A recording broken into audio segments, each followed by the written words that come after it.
One of the most important principles in meditating on the breath is learning how to experiment with it. Try different kinds of breathing to see which rhythm, which texture of breath feels best for the body right now, which is also best for the mind. Because some ways of breathing can put you to sleep, other ways of breathing can get you irritated.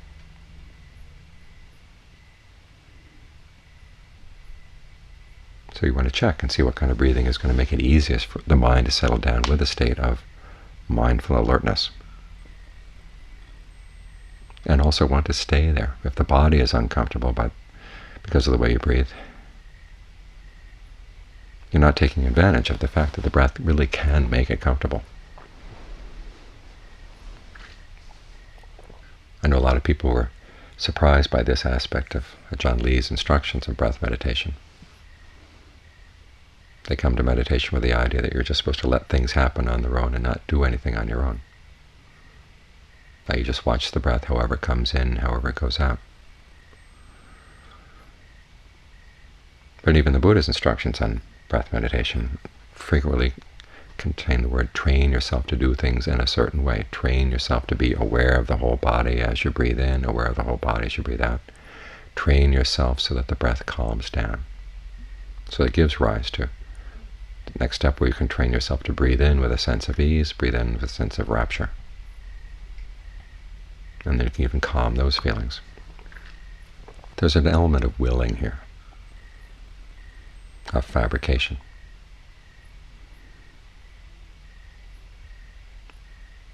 And that's important for not only getting the mind to settle down with a sense of ease, but also for developing insight.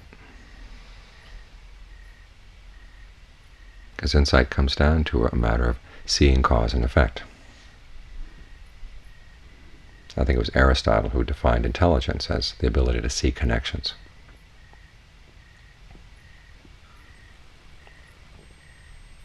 When you do X, Y happens. When you do Z, W happens.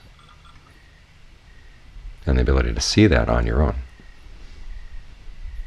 is a sign of intelligence. And intelligence can be developed by learning to look for causes and effects. And this is how you do it. You change the causes and then see what impact that it has on the effects.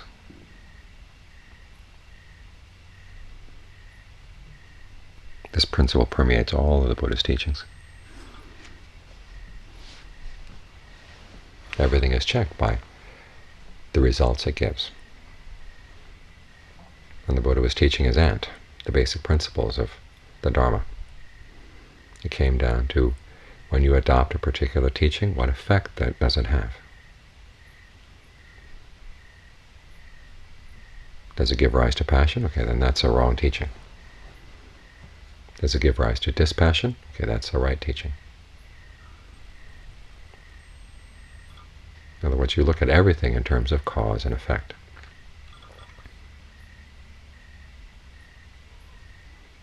And you don't take anything for granted. Now, sometimes we hear that basic Buddhist insight is into the three characteristics: impermanence, stress, not self, which doesn't seem to involve many connections. We have to remember two things. One, the Buddha never talked about three characteristics. The word three characteristics doesn't appear in his teachings. That was something added later in the commentaries. And he taught these three things: impermanence, stress, and not self, as perceptions, things you look for. But there's a larger context for looking for them, or learning to see things in light of these. And the larger context comes in terms of the Four Noble Truths. The fact that there's suffering and that there's a cause for suffering. And there's also a path to the end of suffering. And there's the actual cessation of suffering. And this relates to a more basic issue, that the whole purpose of the Buddhist teachings is for the sake of finding true happiness. And he brings both the heart and the head together here. I mean, the heart's basic desire is for happiness with the least amount of effort.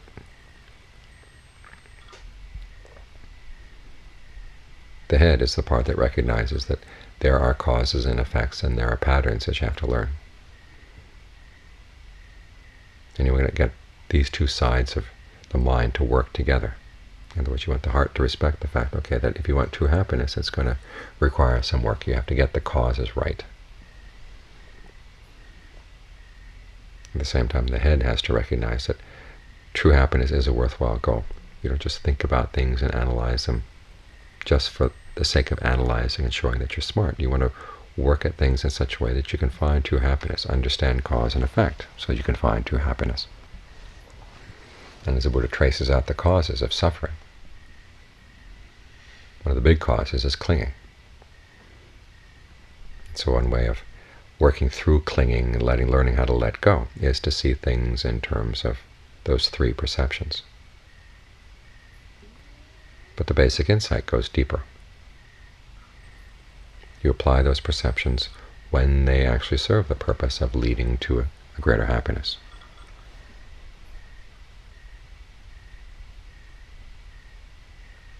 So all the teachings have their time and place. You have to see them in the larger structure of this pursuit of happiness, and trying to do it in an intelligent way.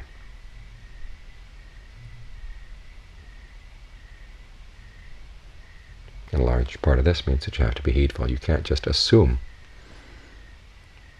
that anything comes popping up in your mind or any idea that you have is going to lead to true happiness. You can't assume that any teaching you receive from anybody is going to lead to true happiness. You have to test things.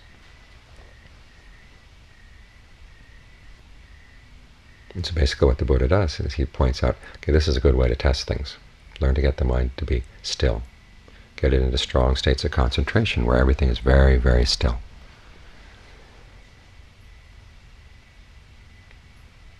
So you can get better at watching.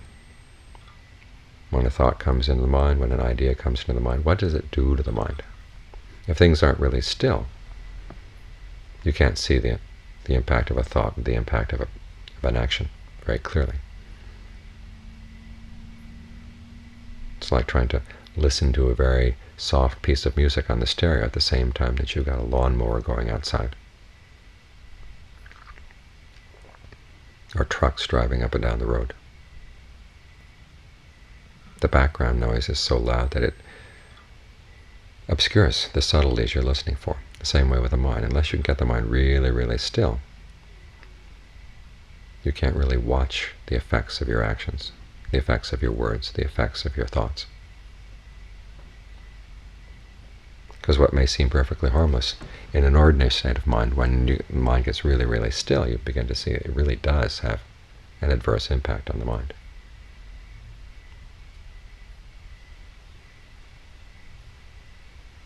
So this is why we work at bringing the mind to concentration. This is why the Buddha said concentration should be developed. It doesn't say states of concentration come and go. You just watch the coming and going and see, oh yes, this is impermanent, stressful, not self.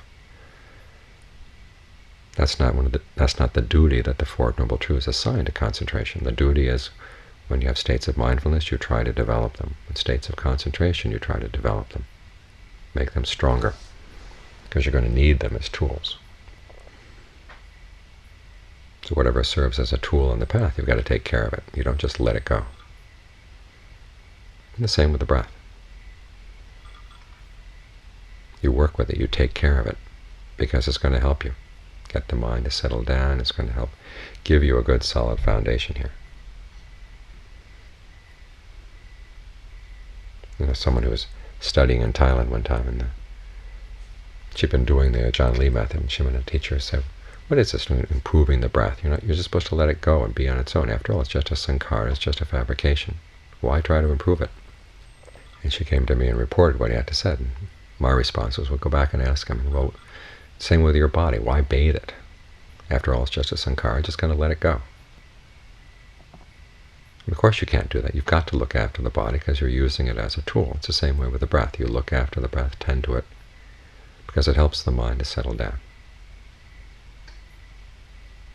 with a sense of ease and solidity that you're going to need for deeper insights. And at the same time, working with the breath, you get insight into cause and effect. Because even when the mind settles down and you see things, you've got to test them. Sometimes you hear the teaching that once the mind settles down, you get in touch with the Buddha. You get in touch with the Buddha nature, and you can trust whatever your Buddha nature tells you. The Buddha never taught that. Even for stream eaters, he said, you've got to be heedful. You can't trust everything that comes out of the mind. Even with arahants, he told them they had to be heedful about their actions.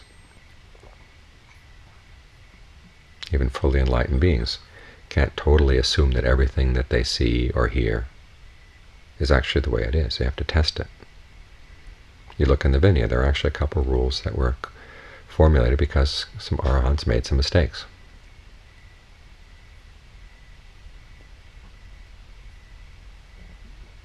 There's the rule against monks eating stored-up food.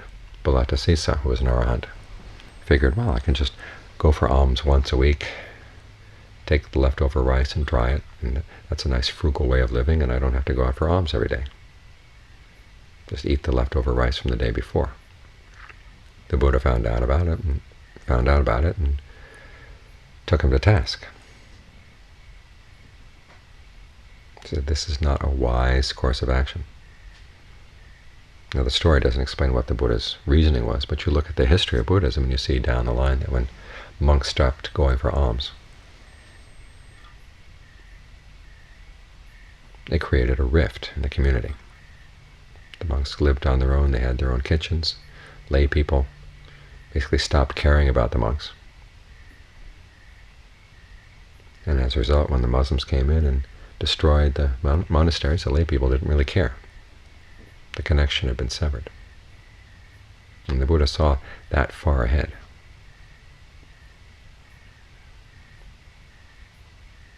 So even fully awakened arahants can't always assume that what they think is true. They've got to test it and check it, just like everybody else.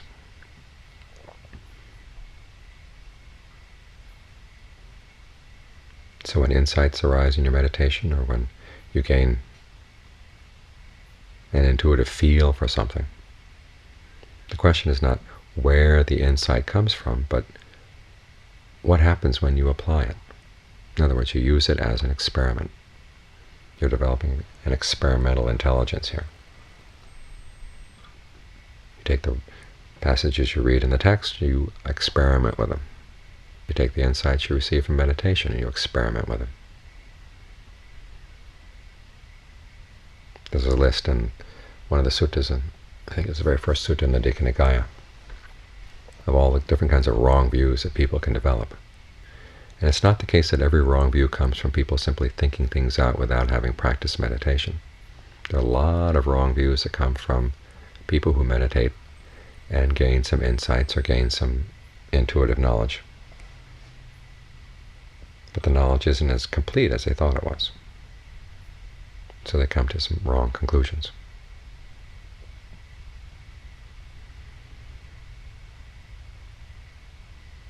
So what this means is, whether the source of your insight is something you've learned from a text, something you've thought out on your own, or an intuitive feeling you have, or something that comes up in your meditation, you always have to test it to see, if I adopt this, where does it go? What does it connect with? What are the connections here in terms of cause and effect?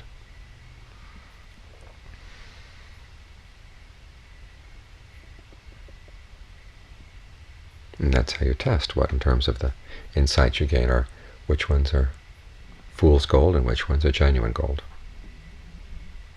You put them to use, and then see what happens. And you always take that heedful attitude that says, okay, I'm testing things here.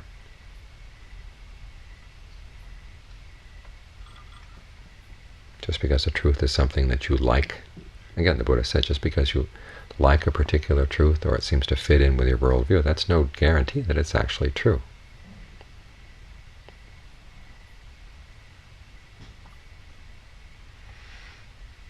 We've all read the Kalama Sutta, where the Buddha says you don't take religious texts as being necessarily true. That's the part everybody seems to remember. The other part, though, is that he also says, don't take what you like as necessarily being true. Don't take what seems to fit into your worldview as true. Don't take what seems to work out logically as necessarily being true. You've got to test things. When you adopt these ideas, what happens?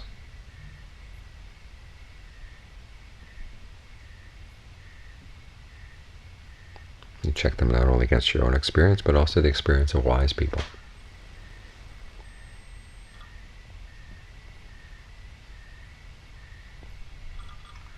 In this way, you're much more likely to find truths that really are true.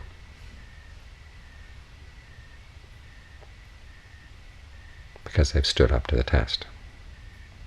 Of course, this means you too have to be very careful in how you conduct your tests, which again is why we try to work at developing concentration, developing mindfulness, all the mental attributes of alertness, mindfulness, discernment, concentration, that put us in a position where we really can test things and evaluate the results.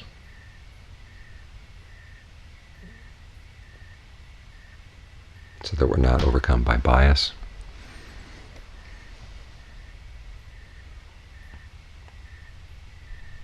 and that we can become able to overcome the limitations of the worldviews and ideas that we bring to the practice. After all, the purpose of the practice is to see things we never saw before, to attain things we never attained before.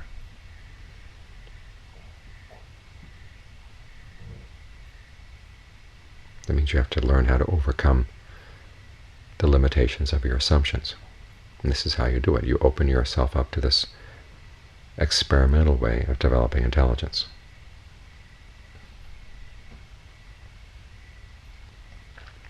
So that your heart's desire, which is a true happiness, will get fulfilled. Not quite the way you might have wanted it. After all, it does require work, but it's a path of work and of effort that leads ultimately to a happiness that once you've attained it doesn't require any effort to maintain it.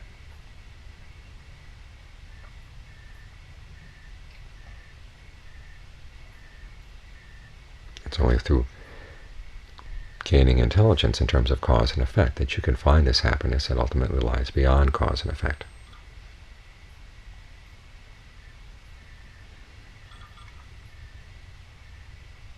So we work with the nitty-gritty of just learning to observe what's going on in the mind, testing it.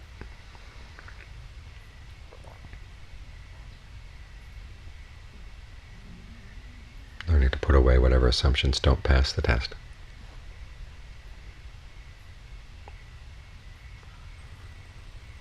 Because it's only through working in the details like this that you ultimately will break through to something that's much larger and more lasting.